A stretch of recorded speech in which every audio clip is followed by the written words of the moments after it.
நீங்கள் அப்போஸ்தலனாகிய பவுலை குறித்து வேதம் சொல்லுகிறது. இப்போது கடலை கடந்து வருகிறான்.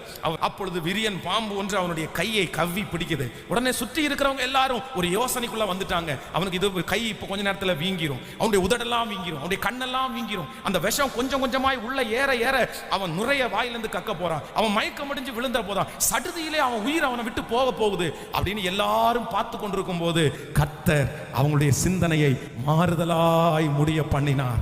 மாறுதலாய் முடிய பண்ணினார். அவனுக்கு வீக்கம் வரல, அவனுடைய வாயிலிருந்து நுரை தள்ளப்படல, அவன் விழுந்து சாகல, அவனுக்கு ஒன்றும் நேரிடாததை கண்டவுடனே அவர்கள் எல்லாரும் கர்த்தரை மகிமைப்படுத்தினார்கள். என் தேவனாகிய கர்த்தருடைய பிள்ளையே, உன்னை சுற்றி இருக்கிற நிறைய ஜனங்கள் உனக்கு இதுதான் நடக்க போகுது, உனக்கு இதுதான் நடக்க போகுது, இன்ன மாதத்தில் உனக்கு இது நடக்கும் என்று உங்களை சுற்றி எதிர்பார்த்துட்டு இருக்கிற கண்கள் ஆச்சரியப்படுகிற அளவிற்கு என் தேவனாகிய கர்த்தர் காரியத்தை இதோ மாறுதலாய் முடிய பண்ணுகிறார்.